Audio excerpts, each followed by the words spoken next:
Bab 219. Iya, Mbok, sahut Ayu singkat. Sudah, sayang. Jangan nangis, ini Mama. Maaf ya, Mama ninggalian kamu sebentar. Sekarang Nenya. Ayu terus berceloteh mendiamkan putrinya itu. Meski hati dan pikirannya sedang kacau, Ayu berusaha untuk tak terlalu memikirkannya.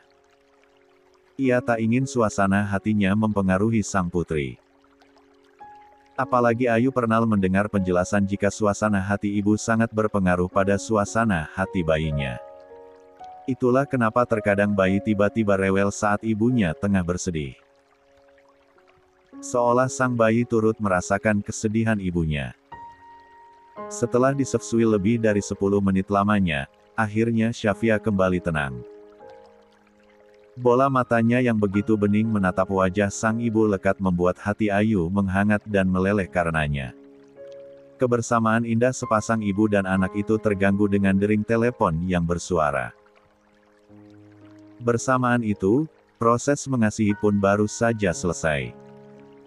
Via, tunggu sebentar ya. Mama ambil ponsel dulu. Ayu meletakkan bayinya di atas kasur.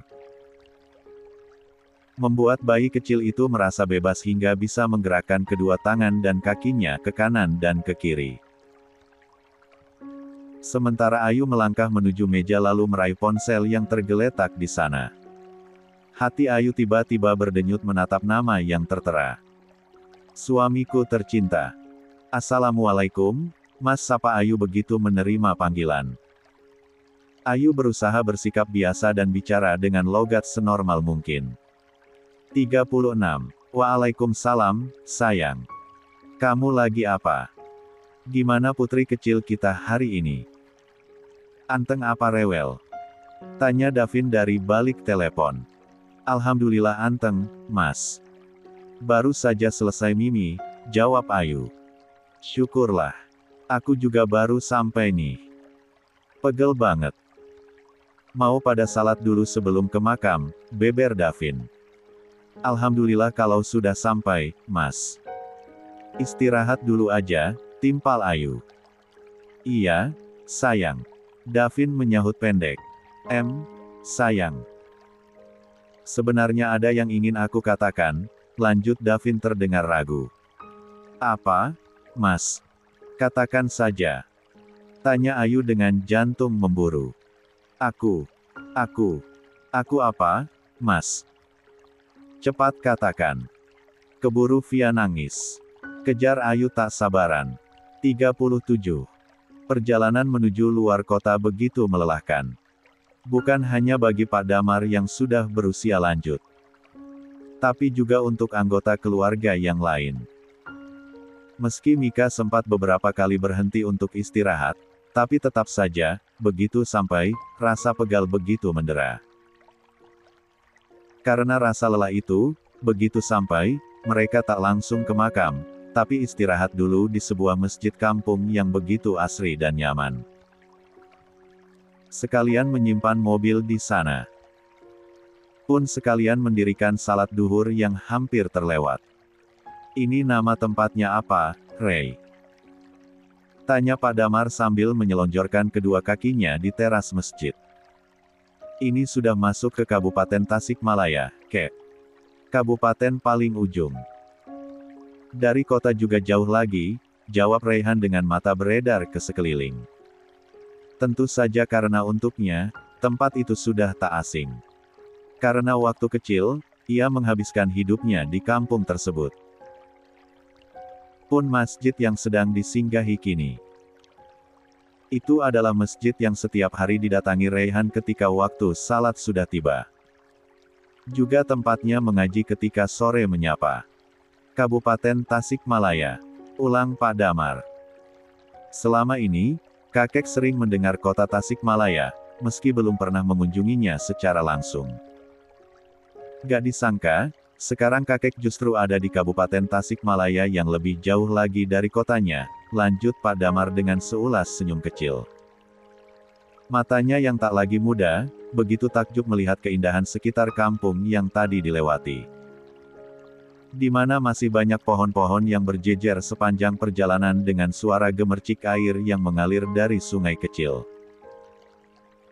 Sesekali melewati pesawahan yang begitu luas membentang. Belum lagi rumah-rumah tempo dulu yang ternyata masih banyak berdiri di sana. Rumah dengan gaya panggung ataupun semi-permanen di mana bagian atasnya masih menggunakan bambu ataupun kayu. Meski tak sedikit juga rumah-rumah yang sudah bergaya modern dan gedong. "Rumahmu dulu di mana, Ray?" tanya Pak Damar lagi. "Di sana, Kek. Dari sini sekitar 200 meteran, melewati pesawahan dulu." Tunjuk Rayhan ke arah kanan masjid. Pak Damar diam-diam mengulum senyum. Lah membayangkan jika sang putra dulu pernah tinggal di lingkungan tersebut. Bahkan mungkin juga sering berada di masjid yang didudukinya kini. "Loh, ini Rayhan bukan?" Tiba-tiba seorang bapak-bapak dengan sorban di lehernya menghampiri Rayhan. "Masya Allah, Mamang Yusuf." Rayhan yang semula sedang duduk, langsung berdiri lalu menyalami laki-laki paruh baya tersebut. "Ya Allah, beneran Rayhan ternyata," timpal Mang Yusuf dengan mata berbinar. "Bagaimana kabarmu, Nak? Umimu di mana?" "Alhamdulillah baik, Mang. Umi juga alhamdulillah baik. Itu lagi salat di dalam," jawab Rayhan sopan. "Mang Yusuf gimana kabarnya?" 38. "Alhamdulillah baik juga. Lama sekali kita gak jumpa ya. Kalau gak salah, terakhir ketemu itu waktu Nak Rayhan masih SMA. Sekarang tahu-tahu udah makin bujang aja. Tambah kasep juga," balas Mang Yusuf penuh senyuman. "Mamang bisa aja." Rayhan tersenyum renyah menanggapi. "Oh, iya, Mang, kenalin, ini kakek saya. Keluarga dari Abi," lanjut Rayhan. "Masya Allah, keluarga Kang Ahmad, Ray," timpal Mang Yusuf. "Abi di sini memang lebih dikenal dengan panggilan Ahmad. Singkatan dari Muhammad," ungkap Rayhan pada Pak Damar yang nampak keheranan. "Yusuf. Tetangganya Rayhan sama Umi Aminah waktu masih tinggal di sini dulu. Teman Kang Ahmad juga." Mang Yusuf mengulurkan tangannya pada Pak Damar. "Damar, kakeknya Rayhan." Pak Damar menyalami Mang Yusuf sambil tersenyum. "Kek, selain tetangga Ray, Mang Yusuf ini teh yang selalu ngajarin Ray ngaji sama teman-teman di kampung ini tiap sore," kata Rayhan sembari mengenang masa lalu. "Masya Allah, Pak Ustadz ternyata," balas Pak Damar. "Bukan Pak Ustadz, cuma memanfaatkan waktu kosong dan sedikit ilmu yang dimiliki," timpal Mang Yusuf merendah. "Oh, iya, Ray. Ada apa ini teh? Sengaja pulang kampung kah?" lanjut Mang Yusuf. "Iya, Mang, sengaja. Mau ziarah ke makam Abi. Soalnya sudah lama sekali gak berziarah langsung. Biasanya cuma bisa mendoakan dari kejauhan," jawab Rayhan apa adanya. "Masya Allah, benar sekali, Ray. Meski mendoakan bisa dari mana saja, tapi kalau datang langsung berasa beda, kayak lebih afdol gitu. Selain itu juga bisa untuk pengingat diri sendiri bahwa nanti pun kita akan bernasib sama." "Berakhir di dalam tanah," timpal Mang Yusuf. "Iya, Mang." Rayhan menyahut singkat. Karena keburu mendengar suara langkah kaki yang keluar dari masjid. "Itu Umi." Rayhan menunjuk sang ibu yang sedang melangkah ke arahnya. "Masya Allah, Mang Yusuf. Sapa Umi Aminah." "Umi, senang sekali akhirnya bisa ketemu lagi setelah sekian lama," balas Mang Yusuf. Sepasang laki-laki dan perempuan yang usianya tak muda lagi itu pun larut dalam pertemuan yang mengharukan. Tentu saja sebagai tetangga yang dulunya tinggal begitu berdekatan, meninggalkan banyak kenangan yang kini bisa diulas kembali. "Kalian teh mau pada nginap, Ray?" tanya Mang Yusuf setelah berbasa-basi sebentar dengan Umi Aminah. "Maunya sih, iya. Gak mungkin juga langsung pulang lagi. Soalnya pasti kemalaman. Plus capek juga kalau pulang pergi langsung. Tapi masih bingung juga mau nginap di mana. Kan di kampung ini gak ada penginapan. Pilihan terakhirnya paling nyari hotel di kota Tasik, jawab Reyhan. 39. Kenapa mesti bingung atuh, Rey? Kalau gak keberatan, nginap aja di rumah Mamang. Meski rumahnya gak bagus, tapi bisalah untuk sekedar istirahat, tawar Mang Yusuf. Masya Allah, terima kasih banyak untuk tawarannya, Mang. Tapi, saya harus berunding dulu sama yang lain. Soalnya kami semua berlima. Takutnya malah merepotkan, timpal Reyhan tak ingin mengambil keputusan sendiri. Merepotkan bagaimana? Tentu saja tidak. Apalagi setelah tahunan kita baru bisa ketemu lagi. Tapi, Mamang juga gak akan maksa, balas Mang Yusuf. Iya, Mang. Nanti saya tanya yang lain dulu. Itu masih ada yang di dalam masjid. Lagi rebahan sebentar kayaknya. Reyhan menunjuk ke arah dalam masjid di mana Ricky masih ada di sana.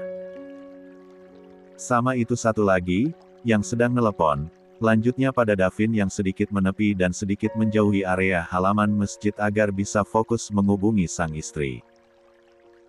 Di sebuah bangku bambu di bawah pohon kersen, Davin duduk sendirian. Dia sedang menghubungi Ayu dan memberikan kabar bahwa ia dan yang lainnya telah sampai. Selain itu, sejujurnya ada yang ingin Davin sampaikan pada sang istri. Sesuatu yang membuat hatinya terasa mengganjal dan membuat pikirannya tak bisa tenang. Bahkan selama di perjalanan tadi, Davin lebih banyak diam dan melemparkan pandangannya keluar kaca jendela mobil. Dan hal itu pun sempat menjadi tanda tanya dari sang kakek yang memperhatikan dirinya. Kamu kenapa, Vin? Kakek perhatikan kamu bengong terus, tanya Pak Damar yang duduk bersebelahan dengannya. Gak apa-apa, Kek. Lagi menikmati perjalanan saja. Sudah lama juga gak bepergian sejauh ini, elak Davin sambil tersenyum kecil. Kakek pikir kamu khawatirkan anak istrimu karena harus ditinggal, timpal Pak Damar. Itu juga salah satunya, aku Davin. Jangan khawatir, Ayu itu meskipun baru pertama kali memiliki anak, tapi dia begitu telaten dan pandai mengurus putri kalian. Dia bahkan tak melimpahkan tugas itu pada pengasuh yang bisa saja dia minta. Tapi buktinya dia gak minta. Dia memilih untuk merawat putri kalian dengan asuhannya secara langsung, tutur Pak Damar. Iya, Kek. Davin menyahut singkat. Dia sendiri pun tak meragukan kemampuan istrinya itu dalam mengurus sang putri. Selain sabar dan telaten, sang istri pun begitu keibuan. Mengingat begitu besarnya bakti Ayu pada dirinya dan putrinya, Davin semakin merasa bersalah. Tak semestinya Davin merahasiakan apapun dari sang istri. Tak seharusnya ia menyembunyikan apapun dari sang istri. Mas, katakan ada apa? Davin bisa mendengar dengan jelas kalau Ayu begitu penasaran dengan apa yang ingin dikatakannya. Aku kenapa, Mas? Cepat katakan. Nanti Via keburu nangis. 40. Jantung Davin semakin memburu mendengar cercaan dari Ayu. Apalagi Davin tahu persis bahwa waktu Ayu setelah menjadi ibu sangat terbatas dan hampir seluruhnya digunakan untuk sang buah hati. Tak heran kenapa Ayu seolah begitu terburu-buru. Vin, Davin. Ayo, keburu sore. Davin menoleh mendengar ajakan itu. Menatap keluarganya yang ternyata sudah bersiap untuk pergi ke makam. Sayang, aku mau ke makam dulu sekarang. Nanti kita sambung lagi, ya. Kamu jangan banyak pikiran. Gak ada apa-apa kok. Gak ada yang perlu dikhawatirkan, tutur Davin yang terpaksa harus menunda kembali niatnya untuk berkata jujur. Jaga diri baik-baik. Jaga putri kita juga. Love you, sayang. Sampaikan salam rindu juga untuk putri kita yang cantik, secantik ibunya, lanjut Davin sebelum akhirnya memutuskan panggilan. Davin lekas memasukkan kembali ponselnya ke saku celana. Ia lalu berbalik dan berjalan menghampiri seluruh keluarganya yang tengah berdiri menunggunya di luar gerbang masjid. Maaf, abis telepon Ayu, katanya setelah bergabung. Gak apa-apa. Ayo, mumpung cuaca mulai redup. Balas Pak Damar. Davin mengangguk lalu berjalan bersama keluarganya itu. Menyusuri jalan setapak yang tak terlalu jauh dari masjid. Di sisi kiri dan kanan jalan dipenuhi ilalang yang tinggi dan lebat. Jauh gak, Ray? Tanya Davin pada Rayhan. Enggak, cuma jalannya tertutup rumput. Jadi gak kelihatan. Aslinya dari jalan juga kelihatan, jawab Rayhan sembari sedikit menyibak ilalang yang menghalangi langkahnya. Benar saja, tak sampai 10 menit, mereka sudah sampai di pemakaman umum. Rayhan yang menjadi pemandu jalan, mulai merasakan dadanya sedikit sesak saat langkah kakinya mulai mendekati pusara sang ayah. Apalagi Umi Aminah. Sebagai seorang istri, kerinduannya untuk mendiang sang suami tak pernah hilang dan redup. Ia ingin buru-buru sampai dan bertemu meski hanya dengan tanah yang mengubur jasad suaminya itu. Pun dengan Pak Damar yang matanya mulai memanas. Puluhan tahun tak bertemu dengan sang putra tercinta, kini ia hanya bisa menemui pusaranya. Tanpa pernah bisa lagi menatap parasnya. Ini makamnya, Kek, kata Rayhan begitu sampai di pusara bertulisan Muhammad Devan. Pak Damar sempat menghela napas dalam untuk mengurai rasa sesak yang memenuhi dadanya.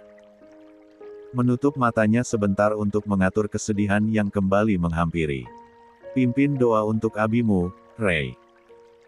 Titah Pak Damar dengan suara parau. Rayhan mengangguk. Dia dan keluarganya yang lain berjongkok mengelilingi makam. Mengangkat kedua tangannya masing-masing untuk mengantarkan doa bagi mendiang keluarga mereka. Rayhan yang diminta memimpin doa pun mulai memanjatkan banyak doa untuk sang ayah tercinta. Lantunan ayat-ayat suci Al-Quran dan doa-doa panjang terus mengalir dari bibirnya. Sementara yang lain ikut mengaminkan dengan khusyuk dengan kepala tertunduk. 41. Amin ya Rabbal Alamin. Rayhan menutup doa panjangnya dengan mengusap wajahnya pelan. Sekaligus menyeka kedua ujung mata yang sempat basah. Kakek boleh minta waktu sebentar. Tinggalkan kakek sendirian. Pinta Pak Damar. Tentu saja, Kek. Jawab Davin dan yang lain. Mereka pun berdiri dan berjalan menepi, sedikit menjauhi Pak Damar yang masih berjongkok di samping makam sang putra. Pak Damar tahu, apapun yang ingin dikatakannya tak mungkin bisa didengar oleh mendiang anaknya. Jangankan bisa mendengar, bahkan jasadnya pun mungkin sudah tak bersisa di dalam sana. Hanya saja, dengan meluapkan perasaannya, mungkin Pak Damar akan merasa hatinya sedikit lapang dan lega. Segala hal yang semula mengganjal bisa terurai sedikit demi sedikit. Devan, ini Papa, nak. Maafkan Papa baru bisa menemuimu setelah sekian lama. Maafkan Papa baru bisa mengunjungimu setelah puluhan tahun berlalu. Maaf karena selama ini tidak pernah berhasil menemukanmu. Maaf karena Papa tidak sempat meminta maaf secara langsung untuk semua dosa-dosa dan kesalahan yang pernah Papa lakukan padamu. Maafin Papa, nak. Papa sangat merindukanmu. Pak Damar kembali tergugu sembari terus mengusap nama sang putra yang terpahat di pusara.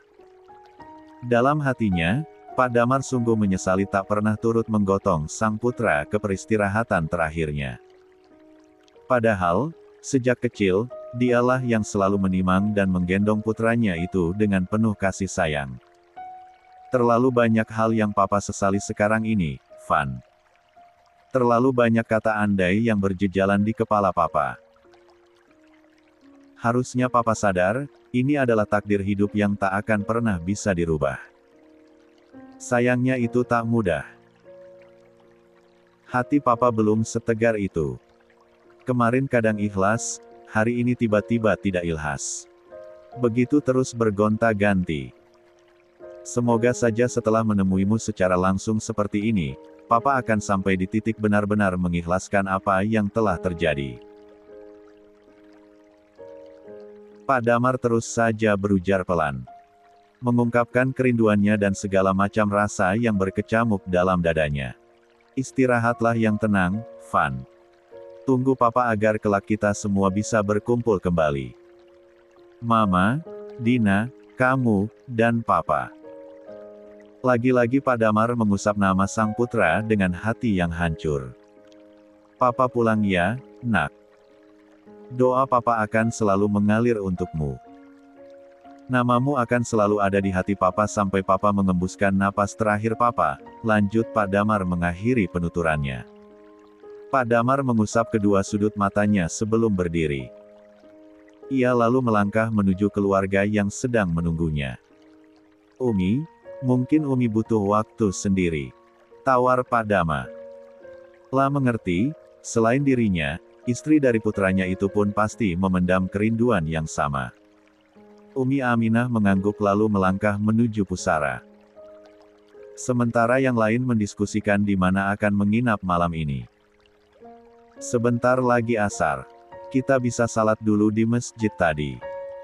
Setelah itu terserah mau menginap di mana. Mau di kota Tasikmalaya mungkin. Di sana banyak hotel dan penginapan. Perjalanan dari sini sekitar 1,5 jam, tutur Reyhan saat mereka berunding. Sebenarnya Mang Yusuf tadi sudah menawarkan untuk menginap di rumahnya. Tapi, khawatirnya kakek dan yang lain tidak nyaman kalau beristirahat di rumah orang yang tidak dikenal, lanjut Reyhan. 42. Tapi kan kamu kenal dia, Rey? Tanya Pak Damar. Kenal sekali, Kek, jawab Reyhan. Kalau begitu lebih baik terima saja tawarannya. Kapan lagi kan kamu ke sini? Hitung-hitung mengenang masa-masa saat kamu tinggal di sini. Kakek yakin, banyak yang kamu rindukan dari kampung kelahiranmu ini, usul Pak Damar. Menurutmu gimana, Vin? Tanya Pak Damar pada Davin. Tentu ia pun ingin mendengar pendapat yang lain. Karena jika ia setuju, belum tentu dengan yang lain. Kenyamanan Davin sebagai cucunya pun harus dipertimbangkan. Vin. Pak Damar menepuk pelan pundak Davin karena tak kunjung merespon. Oh, iya, kenapa, Kek? Davin nampak terkesiap dan menjawab gugup. Pak Damar geleng-geleng kepala pelan. Kamu itu kenapa, Vin? Kakek perhatikan dari tadi gak konsentrasi. Kamu kebanyakan bengong. Ragamu memang di sini, tapi pikiranmu seperti yang entah di mana, tanya Pak Damar. Kalau ada apa-apa, ceritalah. Jangan dipendam sendirian. Gak baik, lanjut Pak Damar. Gak ada apa-apa kok, Kek, beneran. Jawab Davin dengan senyum kakunya. Ini sudah kan, ya. Ayo kalau gitu, lanjut Davin sambil berbalik dan berjalan menyusuri jalan setapak tadi. Pak Damar kembali geleng-geleng kepala. Padahal jelas-jelas mereka sedang menunggu Umi Aminah yang masih berada di pusara sang suami. Ricky, kamu tahu kan tugasmu apa? Cari tahu ada apa sebenarnya dengan Davin. Aku merasa ada yang tidak beres dengannya. Tutur Pak Damar pada Ricky pelan. Siap, Bos. Ricky menyahut lantang. Ia menatap punggung Davin yang mulai menjauh. Merasakan apa yang Pak Damar juga rasakan. 43. Langit sudah sangat mendung saat Pak Damar dan seluruh keluarga kembali dari pemakaman. Mereka kembali beristirahat sebentar di masjid tadi sekalian melaksanakan salat asar yang hampir tiba. Sudah berziarahnya, Rey? Tanya Mang Yusuf yang memang masih ada di masjid. Laki-laki yang dulunya berprofesi sebagai guru tapi kini sudah pensiun itu memang selalu hadir lebih awal di masjid untuk mengumandangkan azan. Sudah, Mang, jawab Raihan. Jadi gimana? Mau di mana nginapnya? Ini sudah mendung soalnya. Sepertinya sebentar lagi akan turun hujan. Kalau maksain pulang, takutnya jalannya licin, kan masih ada yang belum diaspal sedikit, timpal Mang Yusuf khawatir. Kalau di rumah Mamang, memanggak keberatan ya. Takutnya merepotkan. Takut mengganggu juga. Kan di rumah bukan cuma ada Mamang saja. Ada Bibi juga sama anak Mamang, balas Raihan nampak ragu dan tak enak. Gak merepotkan sama sekali, Ray. Dijamin Bibi juga gak akan keberatan apalagi keganggu. Yang ada dia pasti senang ketemu Umi Aminah. Secara dulu mereka dekat banget, timpal Mang Yusuf meyakinkan. Baiklah kalau gitu, Mang. Ray sama keluarga izin nginap di rumah Mamang semalam ya. Insya Allah besok pagi langsung pulang kok, tutur Raihan akhirnya. Alhamdulillah. Dengan senang hati, Ray. Nanti setelah salat, kita ke rumah Mamang bareng-bareng, ya. Balas Mang Yusuf dengan antusias. Hanya berselang 5 menit, azan pun berkumandang, mereka semua mendirikan salat berjamaah di masjid tersebut. Ditambah dengan beberapa warga asli yang datang untuk salat juga.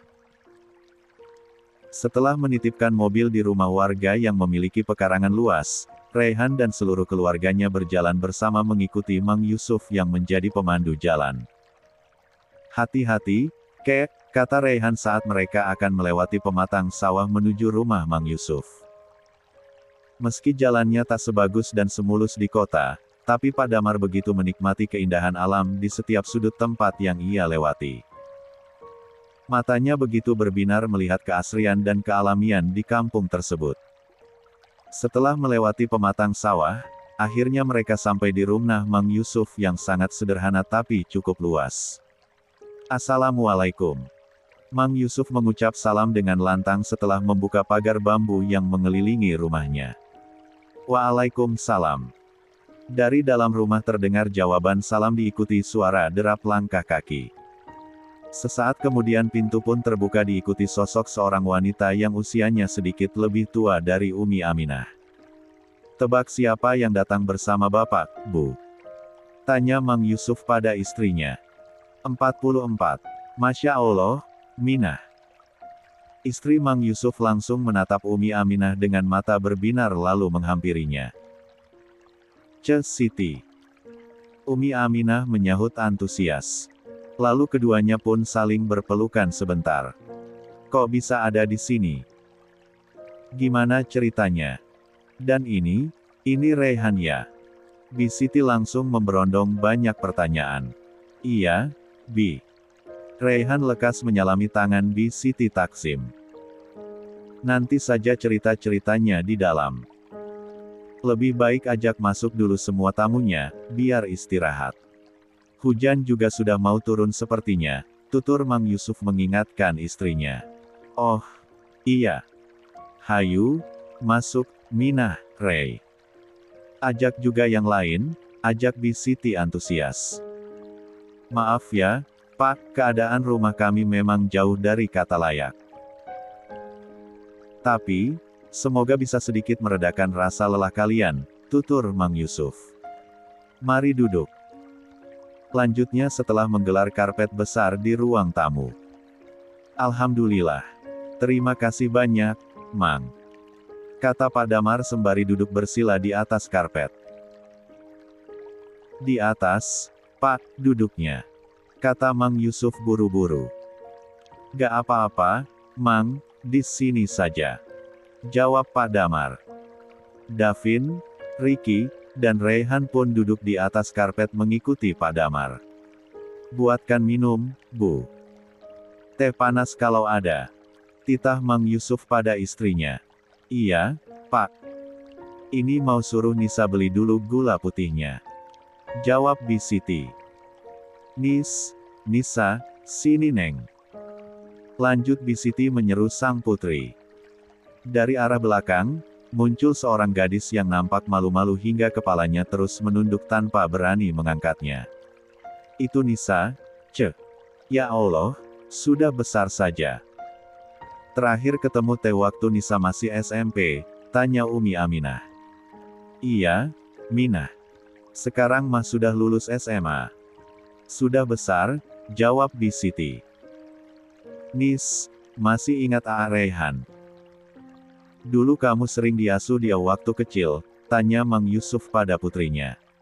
Ingat, Pak. Nisa mengangguk malu-malu.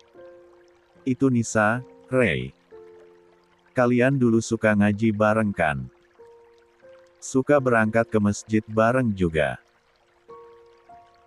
Kata ibumu, mungkin karena kamu gak memiliki adik, jadi menganggap Nisa kayak adik sendiri, tutur Mang Yusuf sambil tersenyum.